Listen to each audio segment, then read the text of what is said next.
दोस्तों नमस्कार, online solution YouTube channel में आपका स्वागत है।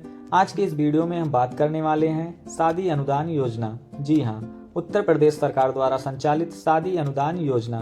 शादी अनुदान योजना के अंतर्गत कौन से वो लाभ हैं जो मिलते हैं, शादी अनुदान योजना का फॉर्म कैसे भरा जाता है और कौन से वो जरूरी दस्तावेज हैं जिनकी सहायता से हम शादी अनुदान योजना का फॉर्म भर सकते हैं, इन सभी विषयों पर हम आज बात करने वाले हैं। तो वीडियो को अगर अभी तक आपने लाइक नहीं किया है, चैनल पर पहली बार आए हैं तो चैनल को सब्सक्राइब करना बिल्कुल ना भूलें। तो चलिए शुरू करते हैं। शादी अनुदान योजना के अंतर्गत अन्य पिछड़ा वर्ग कल्याण विभाग द्वारा, अन्य पिछड़ा वर्ग तथा समाज कल्याण विभाग द्वारा अनुसूचित जाति एवं सामान्य वर्ग के गरीब व्यक्तियों की पुत्रियों के विवाह हेतु 20,000 रुपये का अनुदान दिया जाता है। विवाह हेतु किए जाने वाले आवेदन में पुत्री की आयु विवाह की तिथि को 18 वर्ष या उससे अधिक होनी चाहिए और वर की आयु 21 वर्ष या उससे अधिक होनी चाहिए। अन्य पिछड़े वर्ग के आवेदन के लिए आवेदक की समस्त स्रोतों से आय शहरी एवं ग्रामीण क्षेत्रों में 1 लाख रुपए प्रतिवर्ष से अधिक नहीं होनी चाहिए। वहीं सामान्य वर्ग तथा अनुसूचित जाति अनुसूचित जनजाति के आवेदन के लिए आवेदक की समस्त स्रोतों से आय शहरी क्षेत्र में 56,460 रुपये एवं ग्रामीण क्षेत्र में 46,460 रुपये प्रतिवर्ष से अधिक नहीं होनी चाहिए।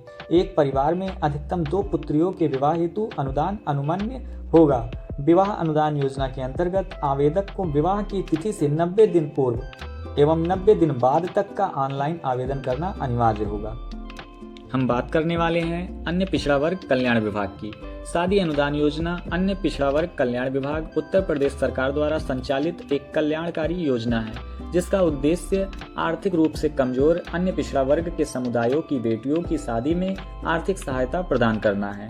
यह योजना विशेष रूप से ऐसे परिवारों के लिए बनाई गई है जो गरीबी रेखा के नीचे जीवन यापन कर रहे हैं और अपनी बेटियों की शादियों में वित्तीय कठिनाइयों का सामना करते हैं। इस योजना का उद्देश्य पिछड़े वर्ग के गरीब परिवारों को आर्थिक सहायता प्रदान करना, बेटियों की शादी के समय होने वाले खर्च में मदद करना, समाज में लड़कियों के प्रति सकारात्मक सोच को बढ़ावा देना, बाल विवाह को रोकना और शिक्षा को बढ़ावा देना।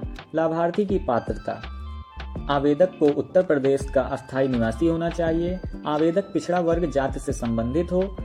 पारिवारिक वार्षिक आय 1 लाख रुपए से अधिक नहीं होनी चाहिए तथा कन्या की आयु शादी के समय कम से कम 18 वर्ष और वर की आयु 21 वर्ष होनी चाहिए।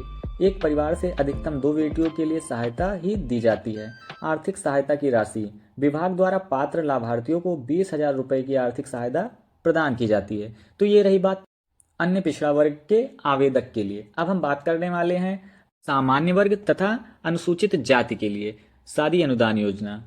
समाज कल्याण विभाग उत्तर प्रदेश सरकार द्वारा संचालित एक कल्याणकारी योजना है, जिसका उद्देश्य आर्थिक रूप से कमजोर सामान्य वर्ग तथा अनुसूचित जाति के समुदाय की बेटियों की शादी में आर्थिक सहायता प्रदान करना। यह योजना विशेष रूप से ऐसे परिवारों के लिए बनाई गई है जो गरीबी रेखा के नीचे जीवन यापन कर रहे हैं और अपनी बेटियों की शादी में वित्तीय कठिनाइयों का सामना करते हैं।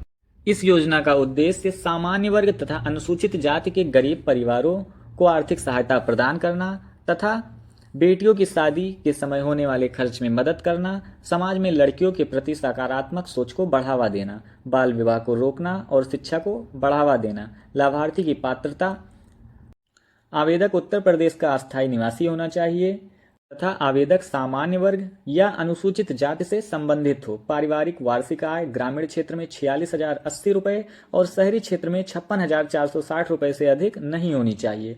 कन्या की आयु शादी के समय कम से कम 18 वर्ष और वर की आयु 21 वर्ष होनी चाहिए। एक परिवार से अधिकतम 2 बेटियों के लिए ही सहायता दी जाती है। आर्थिक सहायता की राशि: विभाग द्वारा लाभार्थियों को 20,000 रुपये की आर्थिक सहायता प्रदान की जाती है।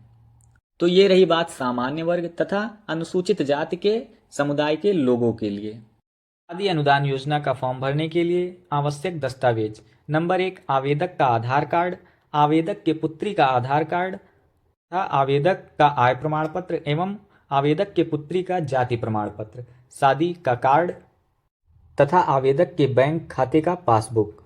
शादी अनुदान योजना का फॉर्म भरने के लिए आवेदक तथा आवेदक के पुत्री का आधार से लिंक मोबाइल नंबर होना अनिवार्य है। OTP वेरिफिकेशन के लिए आधार से लिंक मोबाइल नंबर अगर होगा तभी आप ये फॉर्म भर सकते हैं। जानकारी अच्छी लगी हो तो वीडियो को लाइक करें, चैनल को सब्सक्राइब करें। धन्यवाद।